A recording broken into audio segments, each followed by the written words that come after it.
She wasn't supposed to be there. That's the only thing I kept repeating in my head as I stood frozen at the side of the hiking trail, my boots half sunk into the muddy slope and my breath coming out in short, sharp bursts from the climb. It was a Sunday, her spa day, as she always called it, and she never, ever missed it. Every Sunday for the last year and a half, she'd leave at 9 a.m. with a towel and her stupid lavender robe rolled under her arm, claiming it was her one day of escape from stress and life. I never questioned it. Hell, I even bought her the robe. But now, standing there with twigs snapping under my weight and branches scratching my arms as I crouched behind a patch of brush, I saw her. Not alone, not carrying a towel, but laughing, with her hand wrapped around the forearm of a man I had never seen in my life. I had only come out there because my buddy Alex had gotten a drone and we were screwing around with it, testing the range and camera quality in the hills just outside the city where there's barely any signal and not a soul for miles. It was just us two, some beers, and the idea of playing tech geek in nature. Alex was flying the drone over the trail when he stopped mid-sentence and narrowed his eyes at the screen. Isn't that your wife? He asked, turning the controller to me. I laughed, because why the hell would she be out here? Until I saw it too, her laugh, her hair, the way she walked, all unmistakable, and more importantly, the way she kissed the guy like he was a secret she couldn't help but taste again and again. I didn't tell Alex what I was thinking. I just nodded, handed back the controller, and told him I had to take a leak. I followed the drone's view in real life, slipping through the trees and staying just out of their line of sight. My hands were trembling, not from cold, but from that strange rush you get when everything you know might be about to change. I crouched behind some brush just as they stopped near a flat rock formation that looked like a picnic spot. She pulled a sandwich from her backpack and handed it to him, laughing as he wiped something from her lip. That's when he said something I'll never forget. "You always taste like strawberries when you're nervous." And she replied, smiling at him the way she used to smile at me 10 years ago, "Then you should know I've been tasting like strawberries every Sunday for the last year." I didn't move. I didn't blink. I barely breathed. I just sat there and watched the truth break every last corner of my stupid, trusting heart. Not a phone. Not a text. Not some cliché credit card charge or perfume that wasn't mine. Just a random drone, a mistake in timing, and the universe deciding to tell me something I clearly wasn't ready for. That's how I found out my wife wasn't mine anymore. I stayed behind that brush long after they finished their food and wiped their mouths with the same napkins. I watched her lean against him like she didn't have a husband who had spent years building her an office at home just so she wouldn't have to deal with traffic. She laughed with him, touched his face like it was her right, not even glancing around like she was worried about being seen. That bothered me more than anything, the confidence. Like she was used to this. Like this wasn't the first time she'd brought him here. When they finally stood up, she adjusted her ponytail and he reached out to tuck a loose strand behind her ear. I remember thinking how automatic it looked, like he'd done it 100 times. I didn't follow them back. I couldn't. I turned the other way and walked in silence back to where Alex was sitting on a log with the drone battery charging beside him. He looked up, noticed something in my face, and didn't ask a single question. He just handed me a beer and kept his mouth shut while I sat down, opened it, and stared at nothing. That night, I didn't say a word to her. She came home smelling like eucalyptus and fake peace, talking about how the hot stone massage was amazing this time and how she needed to book it again next week. She kissed my forehead like I was a dog she felt guilty for leaving too long. I nodded, pretended I was deep in a movie, and watched her walk into the bathroom. I didn't even blink. I just listened to the water start running and the fake hum she did when she wanted me to think everything was perfect. I slept on the couch that night.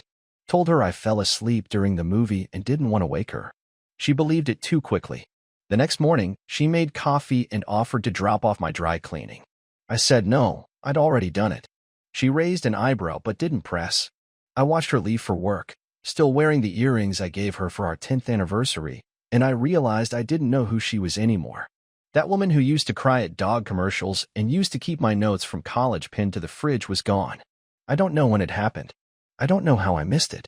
But the stranger who kissed another man on a hiking trail was standing in our kitchen, drinking my coffee and kissing my cheek goodbye. I needed to know who he was. That became the only thing that mattered. She didn't say his name. I hadn't seen his face up close. All I had was a blurry drone video and the gut feeling that he wasn't someone from out of town. You don't bring someone far away to a local trail. You bring someone close. Someone who knows how to get there without asking directions. So I started looking. Not through her phone. not through her emails. I didn't want to leave any trace. Instead, I picked the quiet way. I waited. I watched. I listened. On Wednesday, she left her gym bag on the table when she went to shower. Normally, she tossed it straight into the laundry room. But that day she was distracted. I unzipped it and found a folded piece of paper tucked into the inside pocket. It was a printed schedule. Not hers. His. His name was on the top corner. Matt Reynolds, Personal Training Sessions, Oak Ridge Fitness Center. The schedule had 2 highlights in yellow. Tuesdays and Sundays. I stood in the kitchen for 10 minutes holding that paper, memorizing the details before folding it exactly how I found it and slipping it back in. When she came out in a towel, I smiled at her and asked what she wanted for dinner. She said something healthy. I made steak. The next Sunday, I drove to the Oak Ridge parking lot at 9 in the morning. I parked far enough not to be seen, but close enough to watch. At 9:42, she pulled in. 10 minutes later, he walked out. I recognized him immediately. Taller than me. Gym built. The kind of guy who probably lived off protein shakes and approval. She got out of the car, didn't look around once, and hugged him like it was normal. Not a handshake. Not a side hug. Full arms, face in his neck. He kissed her on the temple and they got into his car. She left hers there. I followed them. They didn't go far. Just a 10-minute drive into one of those new developments with houses that all looked like they were copied and pasted. His garage opened with a click. They went in. The door shut behind them. I sat outside for 2 hours. Didn't move. Didn't cry. Didn't even fidget. Just stared at the door. Just imagined what was happening inside. When she came back out around noon, her hair was wet. She had changed clothes. I drove away before she saw me. That night, she cooked dinner like nothing happened. She asked if I liked the new sauce she tried. I nodded, told her it was good. She smiled, said she was glad, and asked if I wanted to watch something later. I told her I had work. She kissed my cheek and went to shower again. That night, I lay awake on my side of the bed, eyes open in the dark, and I decided I wasn't going to confront her until I knew how far this thing went. I didn't want apologies or excuses. I wanted to see the entire picture before I started tearing it apart. It was Saturday when I finally decided to speak. Not because I'd had enough, but because I couldn't stand the silence anymore. I had spent 3 weeks following them, watching from a distance as they moved around like nobody else existed. They met at that same trail twice more, once in his car near a park, and once, I swear to this, in the back parking lot of the grocery store she used to ask me to pick up eggs from. It was like they were daring the world to catch them. Every time I watched them, every second I spent pretending I didn't know what I knew, something inside me tightened so hard it started to feel normal. So on Saturday morning, I got up before she did, made coffee, set it on the table, and waited for her to come down in her robe. She padded into the kitchen like always, stretched like she had nothing on her mind, and smiled when she saw me already awake. "You're up early," she said casually, opening the fridge and grabbing the juice we both knew she never drank. I didn't say anything for a moment. I let her pour, take a sip, then glance over her shoulder when she realized I wasn't responding. "I followed you last Sunday," I said, not raising my voice, not blinking. She didn't move right away, just stood there holding the glass like it might crack. Then she turned slowly, looked at me, and narrowed her eyes. "What are you talking about?" "I saw you get into his car. I saw where you went. I waited outside while you were inside with him for 2 hours. That's not a massage appointment. That's not yoga. And it sure as hell isn't a walk in the woods. You followed me?" "I did. You're spying on me now?" "I wouldn't need to if you weren't sneaking around like you're in high school. Do you think I'm blind? Do you think I've just been too stupid to notice?" She leaned on the counter like she needed to ground herself, then laughed once, bitter and sharp. "So that's what this is? You're hurt because you finally paid attention and didn't like what you saw." "No. I'm angry because I've been here, every day, trying to keep this life together while you've been out playing some side romance like our marriage is just a boring chapter in your week. Do you even care anymore?" She looked at me for a long time. Not with sadness. Not with guilt. Just tiredness. The kind of look you give when you know something is done, but you don't have the energy to lie about it anymore. "I didn't plan for it to happen. I didn't go looking for it." "Then what?" "He slipped and fell into your schedule every Sunday." She sighed, then finally sat down across from me. Her voice was low, like she didn't want the walls to hear. "I started talking to him at the gym. It was nothing. Just small talk. He was going through a divorce. I was having a rough patch with you." "A rough patch with me? What rough patch? You never said anything was wrong." "Exactly. That's the problem. You never asked. You never noticed when I stopped talking, when I started getting distant. I gave up trying to make you care. I was working, Laura. I was trying to keep us afloat, trying to be responsible, trying to give you space when you said you needed it. You think doing the dishes and paying the bills makes you a good husband? I think not cheating on you makes me a good husband. She shook her head, not in denial, but in defeat. It wasn't supposed to get this far. But it did. It wasn't love. Oh, that makes it better. I mean, it wasn't about leaving you. It was the first time in a long time I felt seen. Don't give me that garbage.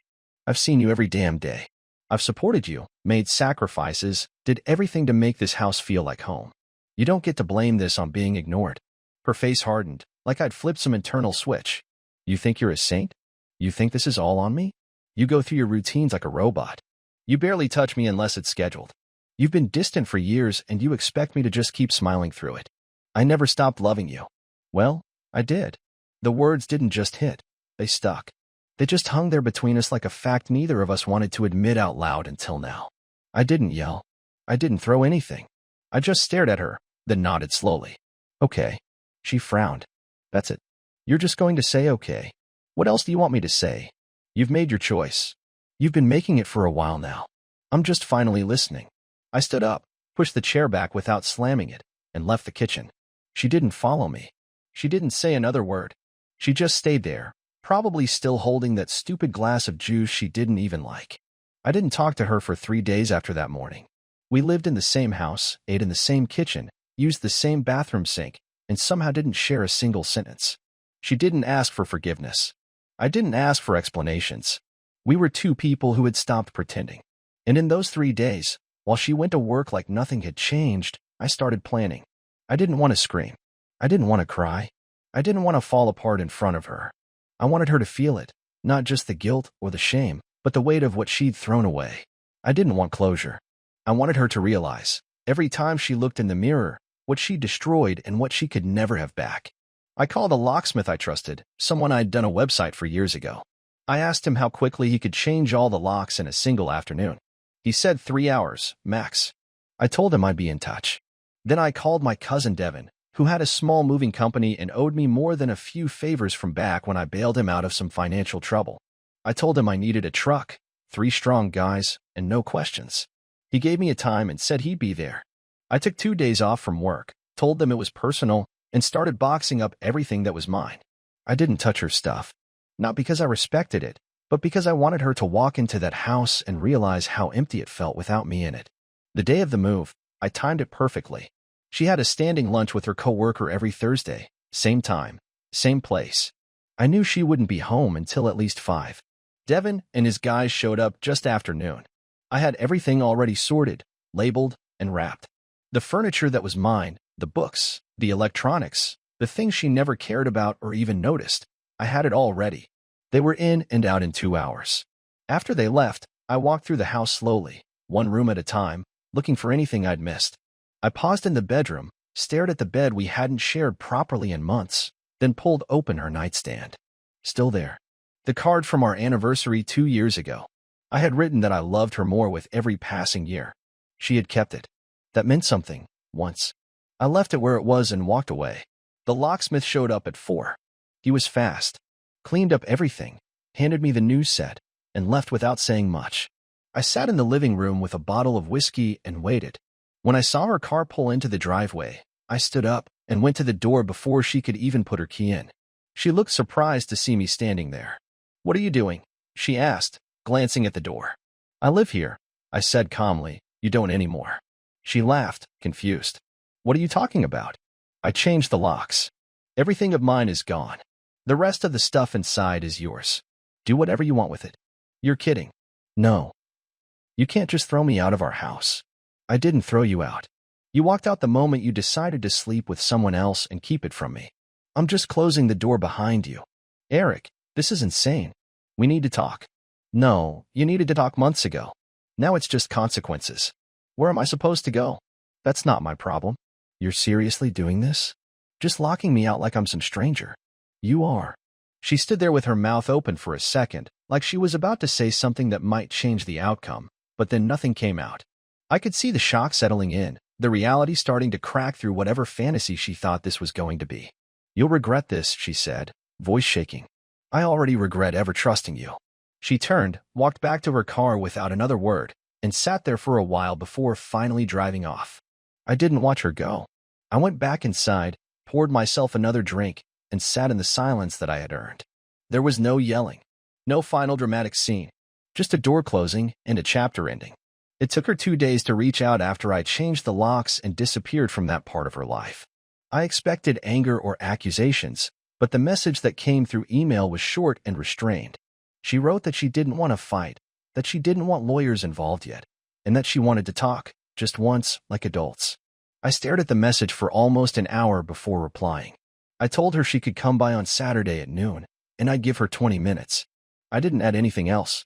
I didn't ask how she was or if she was sorry. I didn't even ask if she still saw him. I just set the time and closed the laptop. Saturday came, and I spent the morning making coffee and sitting at the dining table where we used to eat together. I didn't clean up. I didn't set the room in any particular way. I just waited. She arrived right on time, standing at the door with that same stiff posture she used to have when meeting new clients. I opened the door without saying anything, stepped aside, and let her in. She didn't look around. She went straight to the chair across from me and sat down with her hands folded. "I'm not here to beg," she said right away, her voice low but steady. "I just didn't want the last thing between us to be a locked door." "You already chose what the last thing was," I said, watching her without flinching. "I know," she nodded. "I'm not going to justify anything. I just wanted you to know that I didn't start any of this thinking it would destroy us. I didn't mean to end things like this." "But you did," I said. "You had a choice, every time. And you kept choosing him." "I know," she said again. "And I wish I had told you sooner, before it got this far. Before it was too late. You say that now, but what did you think would happen? That I'd just keep pretending nothing was wrong while you kept sneaking around behind my back? I didn't plan on sneaking around. I didn't know how to talk to you anymore. That's convenient. You talked to him just fine." She sighed and leaned back, her eyes tired. "I was angry with you for a long time. For being so focused on your work. For shutting down every time something went wrong. I felt like I was always alone in this marriage. And you never told me," I said flatly. "You never sat me down and said any of that. Because I didn't think you'd listen. You were always doing something else. You made me believe everything was fine. You didn't just lie to me, you let me keep loving you while you were giving your time and attention to someone else. Do you have any idea what that feels like?" She looked at me with something between regret and helplessness. "I do now." "No, you don't," I snapped. "You don't get to say that unless you were the one sitting in a car watching your wife walk into another man's house. Unless you were the one laying in bed at night knowing she was lying to your face. You don't know." She swallowed hard, nodding slowly. "You're right. I don't." There was a long silence then. No sounds from outside. No ticking clock. Just two people sitting in a room filled with everything that used to matter, now meaningless. "I wanted to try counseling," she said finally. "I still want to try, if you're open to it." "I'm not," I said quickly. "I don't want to fix anything. I'm not interested in rebuilding something that you knocked down on purpose. I didn't want to destroy us. You did. Maybe not with intention, but with carelessness. And that's enough. I'm not with him anymore. That's not the point. This isn't about him. This is about trust, about loyalty, about the fact that I look at you now and see a stranger I can't believe I once made plans with." She stared at the table for a while before speaking again. "So what happens now? I'll be filing soon. I've already spoken to a lawyer. You'll get the papers. And the house. You can keep it. I don't want it anymore. It doesn't feel like mine." She looked at me like she wanted to cry, but no tears came. Just more silence. More things that would never be fixed. "I hope you find peace," she said quietly. "I really do. I hope you figure out why you needed to throw everything away," I replied, standing up. "Time's up." She stood slowly, walked to the door without another word, and left. I closed it behind her, locked it out of habit, and sat back down at the table. No dramatic moment. No big ending. Just the truth sitting in the middle of a conversation that should have happened months ago. The divorce was finalized 4 weeks later. It wasn't complicated. We had no kids, no shared debt, and neither of us tried to drag the other through the mud. She got the house. I took everything that mattered to me and moved into a small apartment across town that didn't smell like her perfume or hold memories in every corner. I didn't tell many people about what happened. A couple of close friends knew, And even they didn't ask for details. They just helped me move, brought over pizza, and sat with me in silence when I didn't feel like talking. That was enough. The first night alone in the apartment, I expected to feel broken or angry or something that could be named and pointed at. But there was nothing specific. Just quiet. I sat on the floor with a beer and stared at the walls for hours. No music. No phone. No television.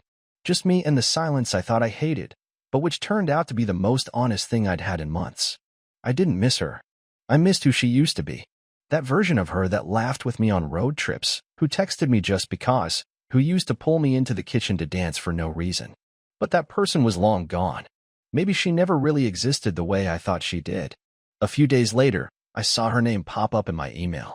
No subject line. Just a short message telling me she was moving out of the house and back in with her sister for a while. She said she didn't want to live there anymore because everything reminded her of what she'd lost. I didn't reply. I didn't need to. If she thought walking out of a building was enough to erase what she did in it, she still didn't understand the weight of her choices. She kept the house, but I had taken away something more important. I had taken away her ability to pretend it never happened. She could repaint the walls and throw out the bed, but the air in those rooms would always know the truth. I got back to work and kept my head down. People noticed the ring was gone, but nobody said anything directly. One of my coworkers asked me if I was doing okay. I nodded and told him I was getting there. And I was. Slowly. I started running again, something I hadn't done in years. I took a trip out of state, stayed in a cabin by myself, and didn't check my phone the entire time. I cooked meals that didn't need to be shared. I played music she used to hate. I got used to hearing my own voice when I talked out loud to no one. Sometimes, at night, I'd think about what could have been different. I'd ask myself if I had done more, if I had missed signs, if I had slowly pushed her away without realizing. But every time I went too far down that path, I came back to the same place. She didn't come to me with her feelings. She went to someone else's bed. That was the end of it. Maybe I wasn't perfect. Maybe I was distant or too focused or whatever she needed me to be guilty of. But I didn't lie. I didn't betray. And I didn't stop trying. A month after everything was final, I saw her by accident. I was coming out of the grocery store and she was walking in. We both froze for a second. She looked thinner, tired, like the kind of tired that sleep doesn't fix. She gave me a small nod. I nodded back. Neither of us smiled. Neither of us said a word. She walked past me and I didn't turn around. That was the last time I saw her. Looking back, I don't feel proud of how I handled it. I don't feel like I won. There was no winning in this. But I didn't let her break me. I didn't chase after something that had already let me go. And maybe that's enough. I don't know if I'll ever get married again. I don't even think about it. Right now, I'm just focused on building something for myself. A routine. A quiet space. A life where I'm not second-guessing every hug, every smile, every absence. There's no one waiting for me at home, but there's also no one lying to me across the dinner table. I'll take that trade. People say you grow from pain. I don't know about that. What I do know is that pain makes you stop and look at everything harder. It doesn't make you stronger. It just makes you more aware. You see yourself clearer. You learn what you can live with and what you'll never tolerate again. And maybe, just maybe, that's the only kind of growth that matters. That's my story. Not neat. Not dramatic. Just honest. And that's all I've got left to give.